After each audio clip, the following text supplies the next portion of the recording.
Siento que esta es la fase más peligrosa de mi vida. Planea un accidente en mi coche. Fallo de frenos y lesiones graves en la cabeza, con el fin de hacer el camino. En octubre de 1996, la princesa Diana predijo su propia muerte en esta carta a su mayordomo, Paul Burrell. Hace 2 semanas publicó la carta, tachando el nombre de la persona que Diana creía que estaba tramando su asesinato. El problema que tendrá el establecimiento es que han encubierto a la investigación. Nunca hubo una investigación. No han permitido una investigación pública sobre lo que le pasó a Diana en este país, y eso ha alimentado las teorías de conspiración durante los últimos 6 años. Y lo que la carta de hoy hará es simplemente dar credibilidad a la opinión de que había más de lo que parece, y debemos tener algún tipo de investigación formal. Hubo una investigación oficial francesa sobre las muertes de Diana y Dodi Al-Fayed, una investigación que descartó el juego sucio. Pero 6 años después, todavía no ha habido ninguna investigación en Gran Bretaña. La ley forense establece que debe realizarse una investigación si los cuerpos se traen aquí para enterrarlos, y eso es lo que ocurrió el 31 de agosto de 1997. La ley dice que la investigación debe realizarse tan pronto como sea posible. The Tatler es la revista de los ricos y elegantes. Está cerca de la clase dirigente, pero su editor lidera ahora una campaña para que se investigue. ¿Por qué la mujer más famosa, mujer, posiblemente del siglo XX, que murió en circunstancias misteriosas, no tiene lo que legalmente le corresponde, que es una investigación? Quiero decir, es una obligación bajo la ley, no es una nimiedad, no es algo que nos parezca educado o decente, es una obligación legal.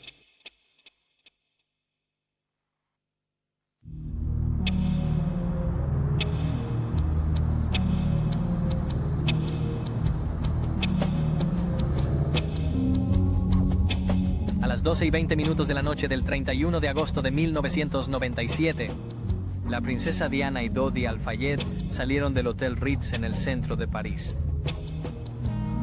Y de las 4 personas que iban en su Mercedes, solo el guardaespaldas Trevor Rees-Jones sobreviviría.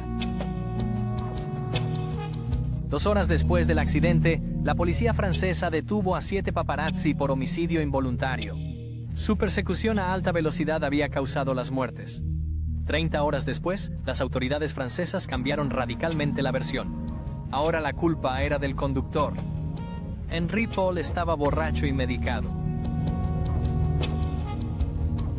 Tras una investigación del gobierno francés en 1999, esta explicación sigue siendo la causa oficial del accidente y de la muerte de Diana, Dodi y su chofer. Pero ahora sabemos que la versión oficial es profundamente errónea. Los jueces de instrucción y la fiscalía querían llegar a su fin porque había demasiada presión, porque nadie sabría la verdad real de todos modos, por lo que tuvo que ser detenido. Así que se detuvo. Y por supuesto no todo ha sido... Preguntó. Se nos ha permitido filmar los 27 volúmenes de pruebas confidenciales que reunió la investigación francesa. Ninguno de estos documentos se había visto antes. Los archivos plantean una serie de cuestiones muy preocupantes sobre la investigación. ¿Por qué se limpió y abrió el lugar del accidente a las 4 horas de producirse, destruyendo valiosas pruebas forenses? ¿Por qué no se incluyó la investigación de la policía de tráfico en el informe oficial de la investigación? ¿Por qué la policía ignoró y silenció al primer testigo en el lugar del accidente? ¿Por qué la autopsia realizada a Henri Paul fue tan manifiestamente inexacta? ¿Y por qué nunca se investigaron debidamente las conexiones con los servicios secretos tanto de Henri Paul como de otro testigo clave? Uno de nuestros descubrimientos fue esta fotografía del Mercedes y sus ocupantes, tomada segundos antes del accidente. Muchas cuestiones vitales nunca han sido debidamente investigadas y mucho menos respondidas. Y parece que no es casualidad.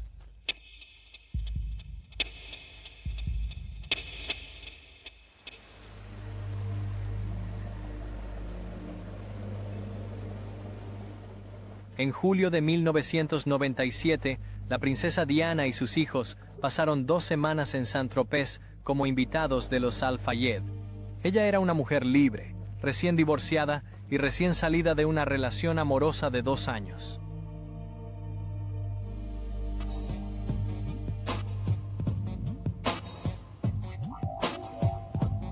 Tres semanas más tarde, Diana regresó, sin sus hijos, para unirse a la familia Al-Fayed en su nuevo yate de 12 millones de libras, el Johnny Cal. Durante el crucero, Diana hizo muy público su nuevo romance con Dodi Al-Fayed. La pareja dio grandes titulares.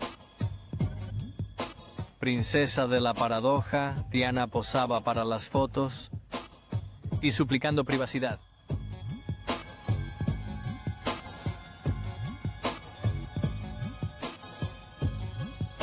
El sábado 30 de agosto, Diana, Dodi y su guardaespaldas Trevor Rhys-Jones volaron en avión privado desde Cerdeña, donde había atracado el Johnny Cal. Se dirigían a París, donde fueron recibidos en el aeropuerto por los paparazzi, entre ellos el fotógrafo Fabrice Chasseri. Sus imágenes captaron un momento histórico. Allí vemos a Trevor y Kes Winfield bajando del avión con su equipaje. Era la primera vez que se veían las 4 personas que conducirían el Mercedes siniestrado. En ese momento estábamos con los aduaneros.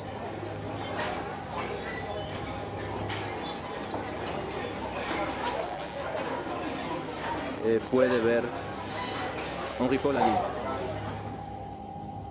Dodi era muy amigo de Henri Paul, jefe adjunto de seguridad del Ritz. Es una de las personalidades clave de la noche y un hombre con un pasado complicado. Henri Paul, que era el segundo encargado de la seguridad del Hotel Ritz, y fue como presionado para ser el chofer esa noche en el último minuto. Fue agente del Mi-6 durante mucho tiempo. Un agente en términos de suministrar información al Mi-6 sobre los tejemanejes en el Hotel Ritz a cambio de dinero. Y había estado trabajando para el Mi-6 desde, había visto su expediente por primera vez en 1992. Y de memoria, había estado trabajando para el Mi-6 durante unos años antes de eso. La conexión con el servicio fue confirmada por el mejor amigo de Henri Paul, Claude Siempre Garrett. supe que tenía contacto con el servicio secreto, pero en el contexto de su trabajo, no en el contexto de traicionar a la gente o hacer operaciones. En esta propia cuenta, eso es solo una fantasía. El hecho de que tuviera ese trabajo en el hotel, que le puso en contacto con servicios secretos británicos y de todo tipo, israelí. Ese hotel no tiene clientes de una sola parte del mundo. La investigación se enfrentó a una cuestión políticamente delicada, decidir cuánto del pasado de Henri Paul podía revelar. Y esta no fue la única decisión difícil.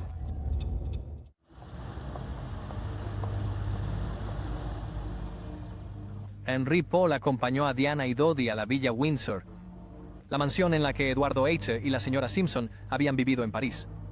Una propiedad que la familia Al-Fayed había comprado. Creo que ella era consciente de que era una potencial duquesa de Windsor, una especie de bala perdida que iban a vigilar con mucho cuidado.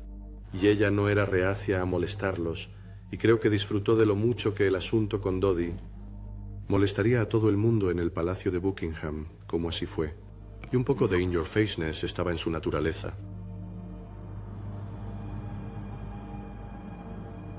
Condujeron hasta el piso de Dodi. No 1 Rue Arsène Housset, cerca de la Étoile. Dodi había reservado mesa en un elegante restaurante parisino, pero a las 10 menos cuarto canceló, porque había mucha gente fuera.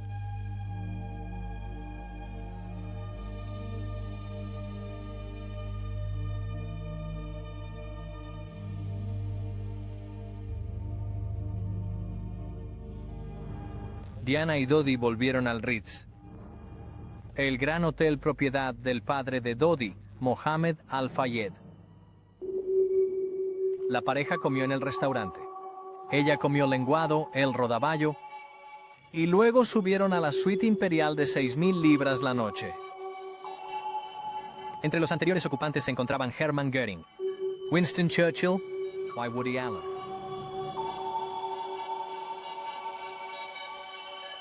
Henry Paul salió del trabajo a las 7 de la tarde. 2 horas más tarde le pidieron que volviera al Ritz.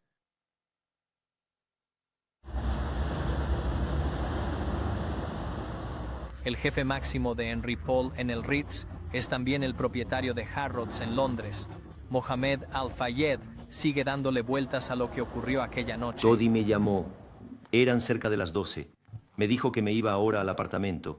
Y me dijo, hay un montón de paparazzi. No sé lo que hacen. La Place Vendôme está llena de gente. Le dije, por favor. Es muy peligroso. Quédate en un hotel, todo está allí. No hace falta que salgas. Me dijo, creo que seguiré tu consejo. ¿Por qué? Después de que Dodi me aseguró que no va a salir. Henry Paul. Voy a verle a las 12 después de que Dodi hablara conmigo y le convenciera. No hay problema. Vamos a ir desde la entrada trasera. Todo está bien, no se preocupe, conozco el camino. Y por favor, ya sabes, porque ya has preparado todo allí. Cambió la opinión de Dodi. Dodi lo siguió. Y dijo, porque todos los arreglos allí, tienen el champán, tienen la fiesta, están en su apartamento.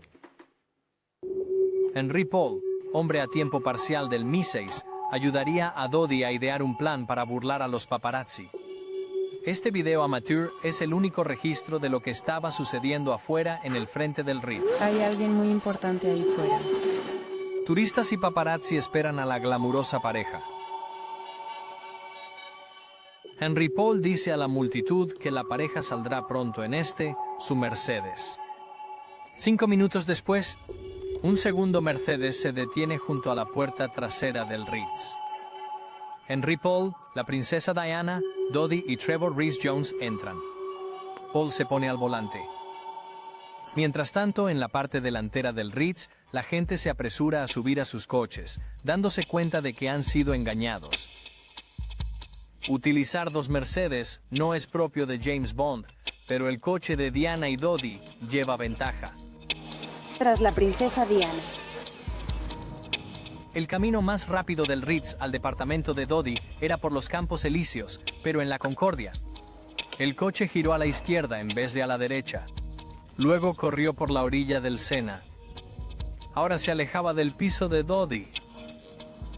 Pero la investigación francesa nunca preguntó por qué tomaban esa ruta. Es un misterio por qué estaban donde estaban. Porque hay muchas maneras diferentes de llegar al apartamento al que iban en la parte superior de los Campos Elíseos. Sin pasar por los Campos Elíseos. ¿Dónde estaban? Es inexplicable. Nuestro acceso a los archivos revela que la mayoría de los testigos no vieron el choque en sí, porque estaban a la entrada o a la salida del túnel. Es sorprendente que un testigo crucial que estaba detrás del Mercedes fuera ignorado por la investigación. Se llama Eric Patel. Descubre el pasado con documentales de historia exclusivos y podcasts sin anuncios presentados por historiadores de renombre mundial. Todo desde History Hit. Míralos en tu Smart TV o sobre la marcha con tu dispositivo móvil. Descárgate ya la aplicación para descubrir desde las maravillas de la antigua Pompeya y el misterio de los príncipes de la Torre hasta la vida de Ana Bolena y el día D. Inscríbete a través del enlace que aparece en la descripción. Empecé a bajar la curva y faros parpadeando. El coche iba bastante rápido. Y entonces oigo como el coche está en marcha, como implosión. Pensé que mi escape era el problema, pero escuché esta implosión. Patel no fue la única persona que oyó un ruido extraño. Clive Garavudu, que estaba en el puente sobre el túnel Alma, también era chofer y su coche estaba aparcado y estaba esperando a que la gente que estaba esperando saliera de su restaurante o cine o algo así, y estaba fumando un cigarrillo en el puente sobre el túnel Alma. Y oyó este coche que venía hacia él y oyó un ruido muy fuerte. Y su conclusión, creo, fue que la persona que conducía ese coche había puesto punto muerto. Y luego pisó el acelerador. Ese fue el sonido de un motor de carreras, no en marcha, que él describió. Y como me acababa de comprar la moto, pensé que hacía el ruido. ¿Qué hago entonces? Reduzco la velocidad y compruebo si mi moto va rápido. Y entonces oigo un fuerte estruendo, el coche estrellándose.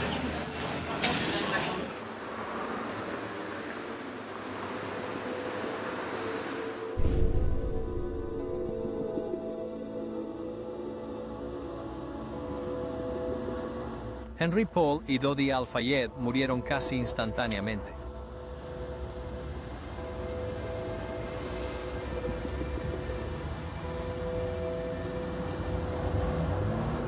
Agarro a la persona de atrás. Había caído contra el respaldo del asiento del pasajero de delante. Y estaba inclinado sobre el asiento de delante. Y empiezo a moverla hacia atrás. Entonces en ese momento su cabeza cae hacia atrás. Veo que le sale sangre de la oreja y de la nariz.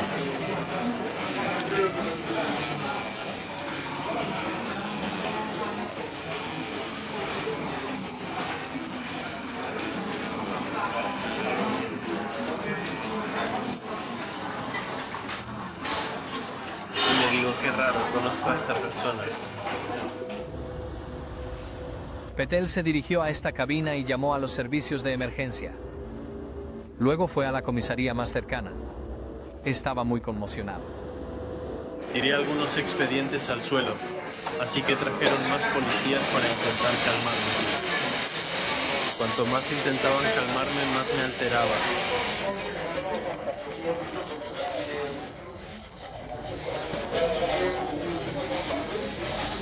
Dije, hagan algo. Y lo que hicieron fue ponerme las esposas.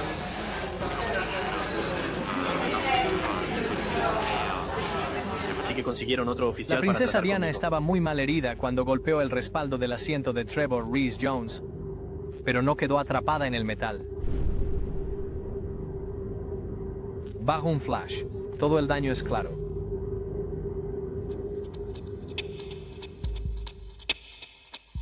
A la 1:20 de la mañana, el jefe de policía de París, Pierre Massonet, fue informado del accidente. Despierta a su jefe, el ministro del Interior, y se dirige al túnel. Sacan a la princesa Diana y la meten en una de las 3 ambulancias que llegan a las 12:40. A las 2 de la madrugada, el jefe de policía Massonet y el ministro del Interior francés empezaron a preocuparse porque la ambulancia de Diana aún no había llegado al hospital. De hecho, se detuvo 2 veces. Primero a 1 kilómetro del túnel y luego en el puente, a solo 300 metros del hospital.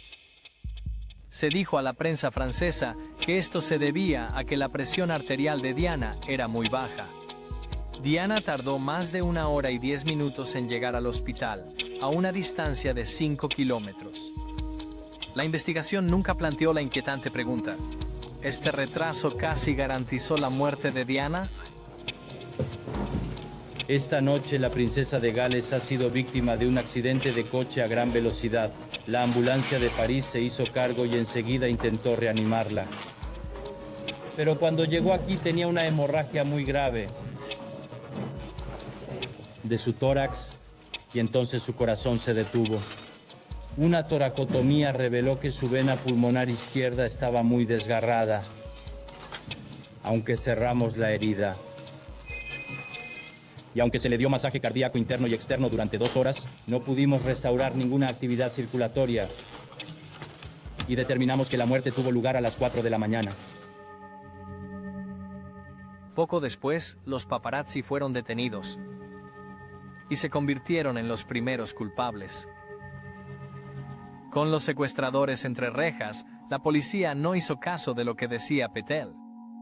No había visto paparazzi a su alrededor, o alrededor del Mercedes, pero se sorprendió al verse metido en una furgoneta esposado y llevado a la jefatura de policía de París. Y luego un oficial de muy alto rango. No voy a dar su nombre. Simplemente dijo que sería mejor si no me daba a conocer.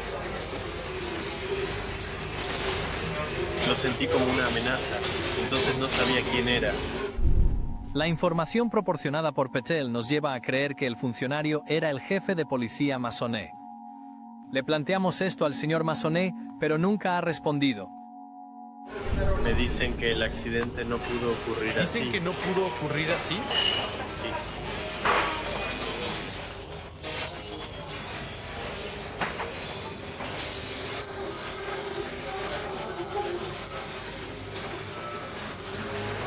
Cuando dijeron que no era posible, ¿sugirieron cómo ocurrió?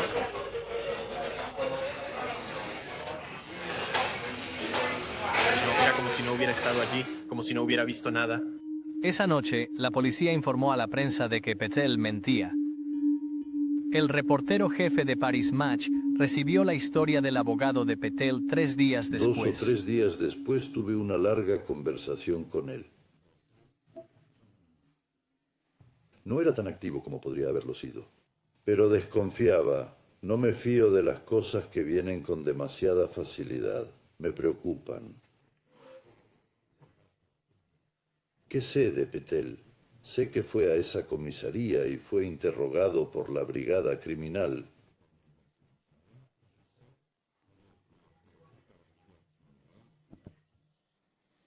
Y sé por quién. Al suprimir las pruebas de Pétel, los franceses pudieron culpar a los fotógrafos. Desde principios de septiembre, el abogado de Pétel pidió a la investigación que escuchara a su cliente. Solo accedieron a hacerlo 7 meses después. A continuación, la investigación pidió a la policía que explicara por qué se había perdido la declaración original de Pétel. Como vio a la policía, debería haber un registro de su declaración, pero no parece existir. Pero nunca se ha producido. ¿Y qué te hace pensar eso? Estoy totalmente asombrado por varias razones. Siempre he creído que el señor Pétel decía la verdad. No entiendo por qué sus pruebas fueron ignoradas. La policía primero alegó que Pétel era un mentiroso y segundo que no hablaba con suficiente claridad. Sí, había habido una llamada a los servicios de emergencia, como afirmaba Pétel, pero la persona que llamó dijo que hablaba de parte de Armand Marceau, no de Alma Marceau. No existe tal lugar como Armand Marceau.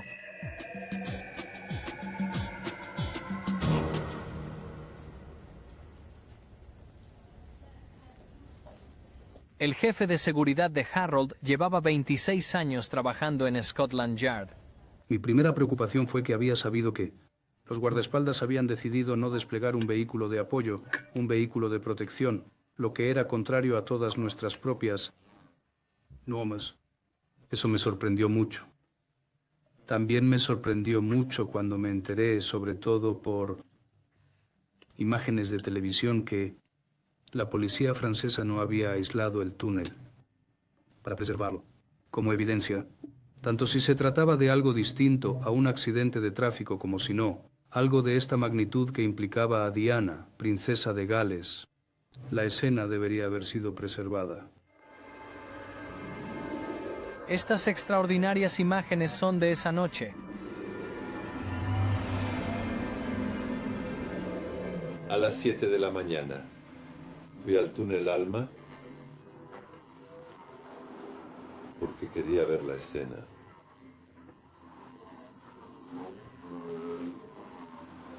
Estaba seguro de que estaría cerrado.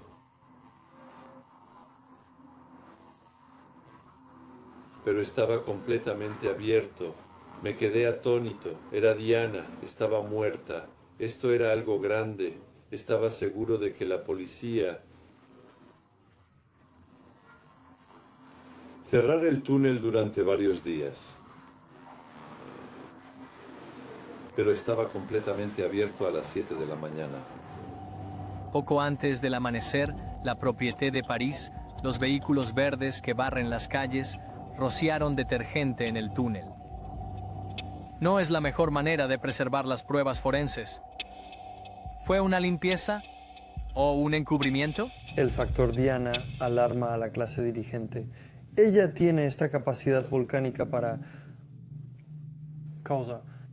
gran dolor, consternación, falta de lógica, distraer del propósito principal de la familia real, y ciertamente una investigación podría arrojar algunas preguntas incómodas.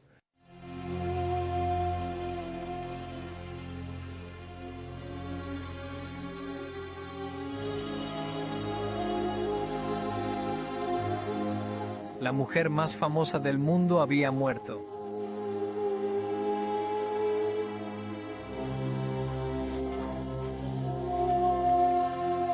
Como el cuerpo de Diana fue traído de vuelta a Gran Bretaña, todo el mundo esperaba una investigación a fondo.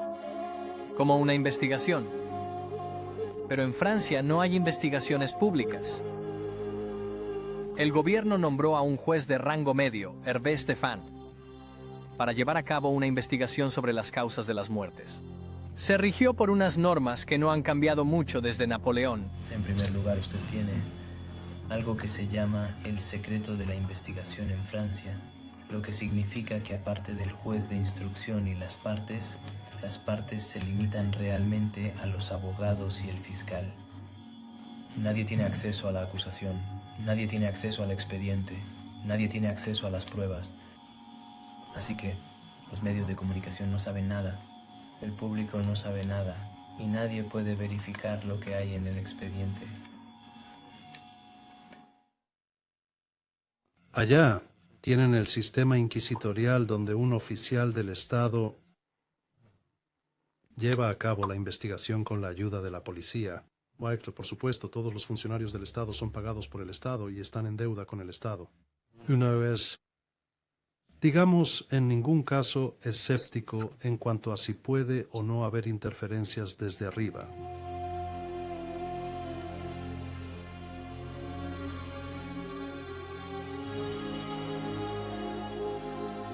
La investigación estándar de accidentes realizada por la Policía de Tráfico francesa nunca se ha hecho pública y no forma parte del informe oficial.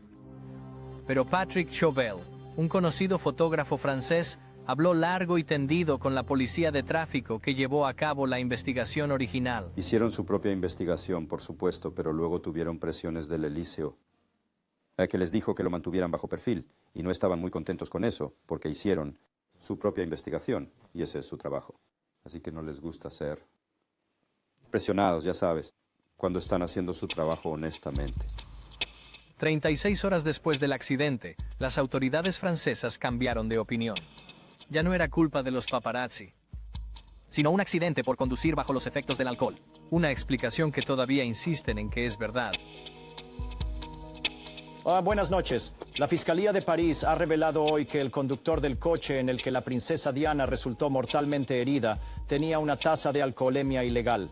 Se dice que estaba más de 3 veces por encima del límite francés y el doble del británico. También se han presentado hoy más pruebas sobre la velocidad a la que circulaba el coche cuando se estrelló. Una fuente policial ha dicho que el velocímetro se encontró congelado a más de 120 kilómetros por hora. Poco más de 24 horas después del accidente, cuando se dijo que fue causado por un conductor borracho, una persona borracha como una cuba conduciendo a 192 kilómetros, eran declaraciones falsas. Eran ciertamente declaraciones falsas entonces, y sabemos que son declaraciones falsas ahora. Y una de las razones por las que lo sabemos es porque la declaración en cuanto a la conducción bajo los efectos del alcohol se puso antes de que las muestras del cuerpo de Henry Paul hubieran sido analizadas, así que no tenían un informe de análisis de esto, y aún así se dijo que estaba borracho, muy borracho. También dijeron que el velocímetro del coche estaba atascado en 192 kilómetros por hora. Eso fue refutado inmediatamente por la propia Mercedes, que dijo que en el impacto el velocímetro del coche vuelve a cero. Eso es algo que tuvieron que admitir de inmediato. Los archivos muestran que la investigación intentó averiguar la velocidad del coche. Se pagó a Mercedes para que realizara pruebas de choque, aunque nunca se permitió a sus expertos inspeccionar el vehículo. Pero lo que no está en los archivos es otra imagen, que podría haber dado una respuesta rápida y clara a la velocidad, como Chauvel escuchó de la Policía de Tráfico. Bueno, este tipo Wellman estaba cabreado de la presión y dijo, te voy a enseñar algo. Y si alguna vez esto sale mal, tal vez me olvide. La foto en mi oficina y puedes más o menos. Tomarla. Y fue una foto tomada por el flash. De hay un flash, hay una cámara, había, ya no está. En la entrada de ese túnel. Y ya sabes, esas fotos con flash cuando pasas a 60 kilómetros por hora, que es el límite de velocidad. Así que el flash es un flash frontal. Así que puedes ver a la gente en el coche. Puedes reconocerlos. Y en esa foto puedes reconocer absolutamente a todos en el coche. Y dice la velocidad y la fecha. ¿Y cómo era la gente del coche? ¿Del coche? Bueno, el conductor era normal, si puedo decirlo así. Quiero decir, no conocía su cara antes. Se ve bonito. El tipo del lado derecho parece tenso. Parece un poco asustado. Tal vez el coche va demasiado rápido. Los de atrás están muertos de risa divirtiéndose. Le preguntamos a Chauvel por qué nunca se había publicado esa foto. Cuando hicieron su primer comentario a la prensa, el comentario oficial fue que el flash no funcionaba. En ese momento... Pero entonces alguien descubrió que el tipo que estaba conduciendo como 5 minutos antes, 10 minutos antes, en su coche normal. Obtuvo 15 días después su multa. Los archivos muestran que la estimación final fue que el coche se estrelló a unos 65 kilómetros por hora, pero nunca se publicó. 2 días después del accidente, la policía francesa insistió en la velocidad del coche y en lo borracho que iba el conductor, pero las pruebas son escasas. Estas imágenes mejoradas proceden del propio vídeo del Ritz. Muestran que 30 minutos antes del accidente, Henry Paul se pone en cuclillas y se ata los cordones de los zapatos. Transfiere su peso con gracia de izquierda a derecha. Y se levanta de nuevo, sin problemas ni tropiezos.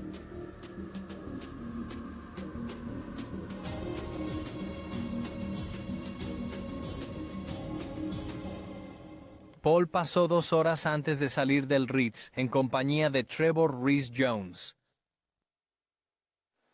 ¿Tenía Trevor Rees-Jones alguna? ¿Sintiendo que Henry Paul estaba borracho? No, ninguna en absoluto. De hecho, no habría permitido de ninguna forma que alguien de quien sospechara que había bebido condujera el coche. Esa era una parte esencial de su trabajo para garantizar la seguridad de la pareja. La autopsia de Henry Paul fue realizada por el profesor Dominique Lecomte y el doctor Gilbert Pepin. Concluyeron que la sangre de Henry Paul tenía 1,74 gramos de alcohol, el doble del límite legal en Gran Bretaña. También tenía medicación legal y una media del 7% de monóxido de carbono. La lectura de monóxido de carbono es extraño porque un nivel tan alto conduce a un comportamiento errático. Imposible. Más del 20% de monóxido de carbono no se puede conducir. No puedes ponerte de pie. Vomitas. Te duele la cabeza. La gente habría visto. Comportamiento era completamente anormal y los guardaespaldas le habrían impedido tomar el volante. Lo primero que queríamos era una autopsia independiente, y eso fue denegado sin motivo.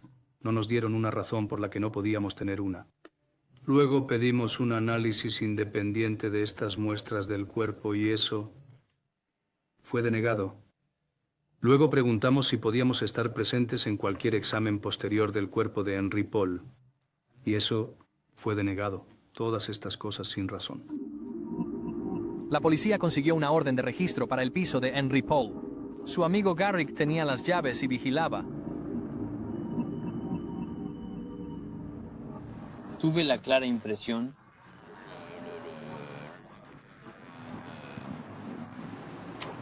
el informe de la búsqueda de la policía estaba un poco enfocada, porque dijeron que había una botella de martini en la nevera cuando no había martini.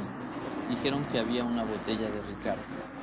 Bebida sin fin parecía, pero su bar era ordinario. Mi bar es muy parecido. ¿Estás diciendo que la búsqueda estaba enfocada? Sí, centrado. Nunca mencionaron que tenía 240 botellas de Coca-Cola. ¿Había 240 botellas? Sí, Coca-Cola Light. que era su bebida favorita. Entonces, ¿por qué el informe no lo menciona? Pero cuando se hace hincapié en el alcohol y se ignoran los refrescos, eso se distorsiona. ¿Buscaron medicamentos? Por supuesto, no encontraron ningún medicamento. A la familia Paul se le negó el acceso al material de estos frascos, las muestras de sangre y orina de su hijo. Apoyados por Al-Fayed, consiguieron que 4 de los mejores patólogos de Europa examinaran el informe post-mortem. Diseccionaron la autopsia y enumeraron 28 errores críticos que hacían que el procedimiento no fuera fiable. Entre ellos, que la autopsia no fue programada. No se describió correctamente cómo se identificó el cadáver.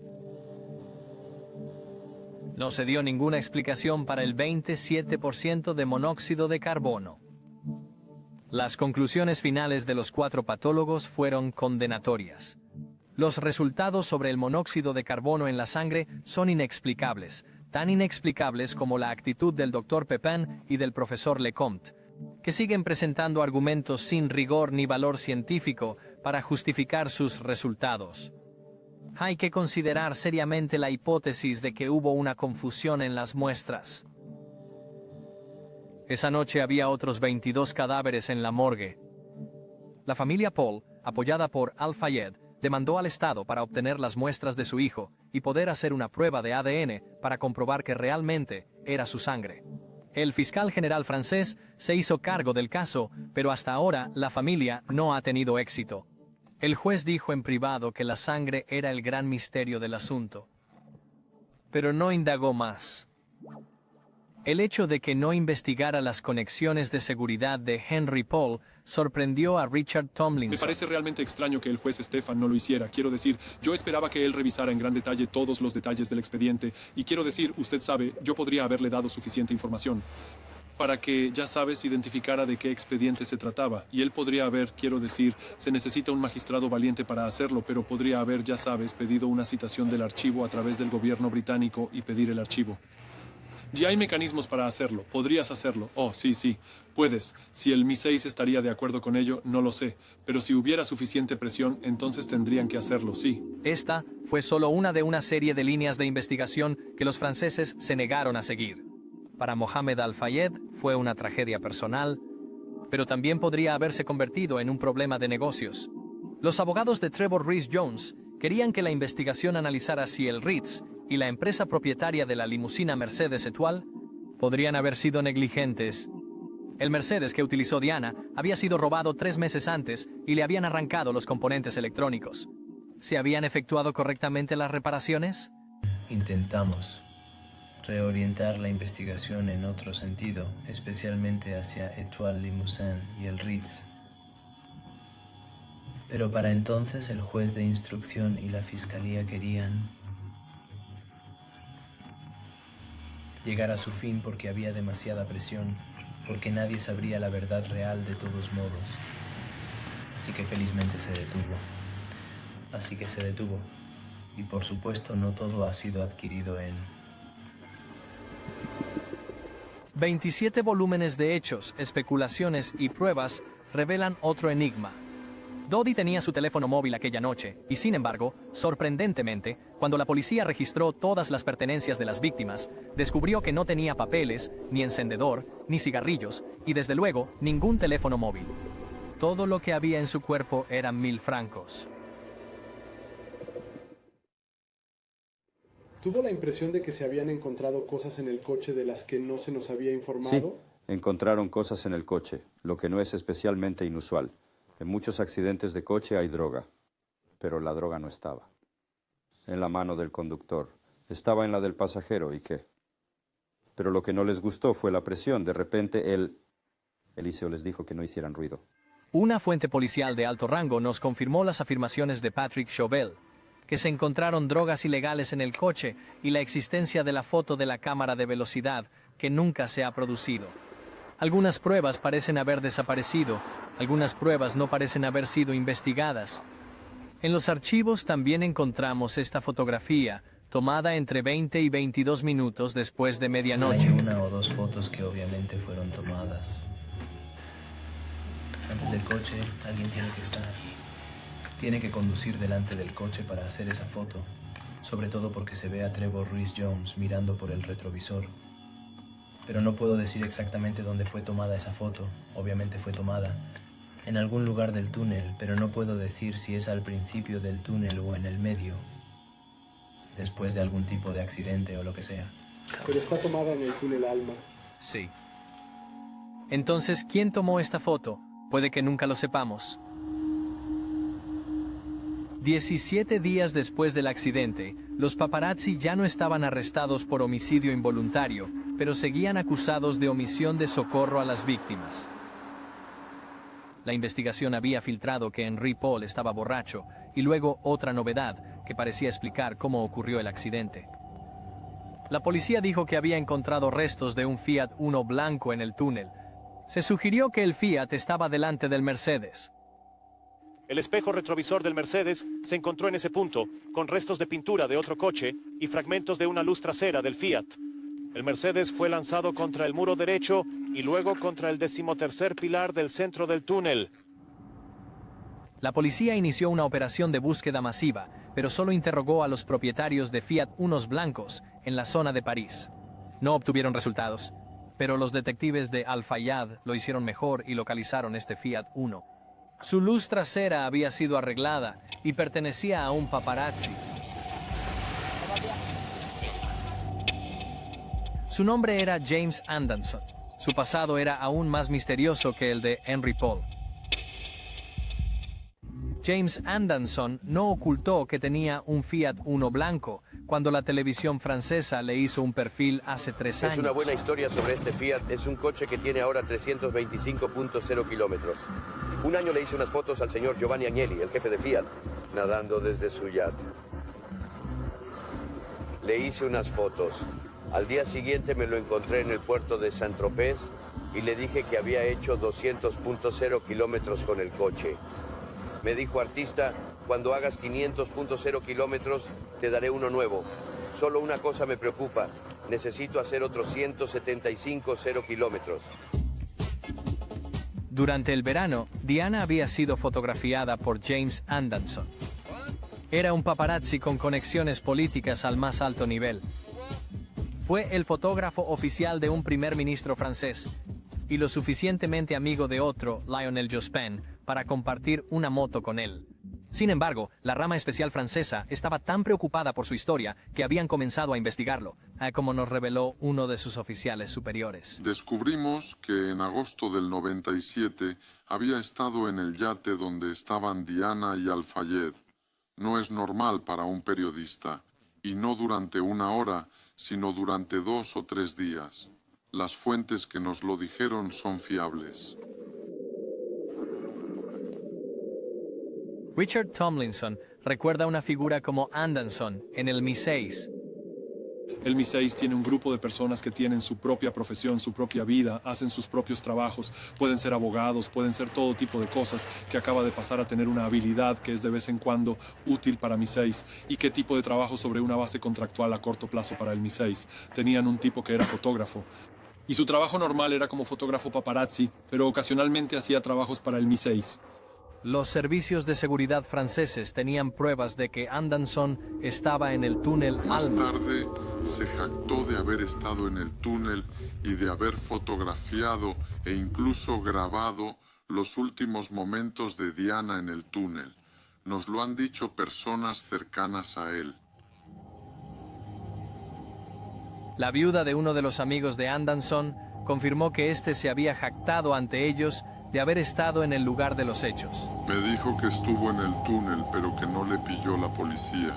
Era demasiado astuto para eso.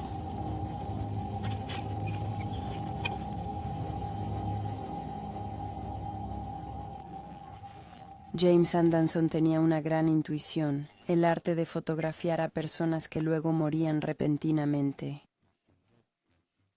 La rama especial francesa se interesó en Anderson cuando notaron que había sido la última persona en fotografiar y uno de los últimos en hablar con Pierre Beregovoy.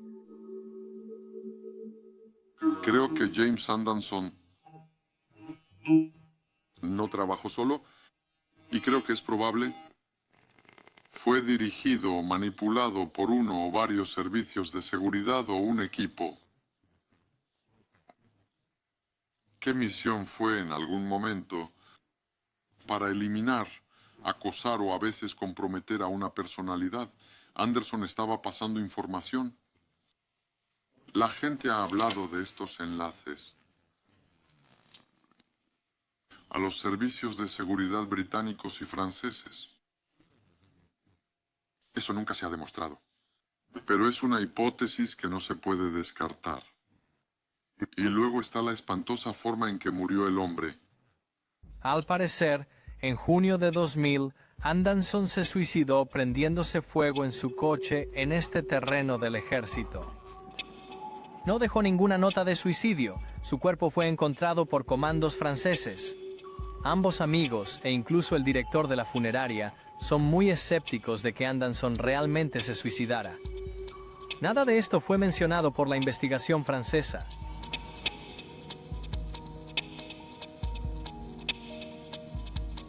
La ley británica obliga a investigar la muerte de cualquier ciudadano británico que fallezca en el extranjero en circunstancias misteriosas o inexplicables.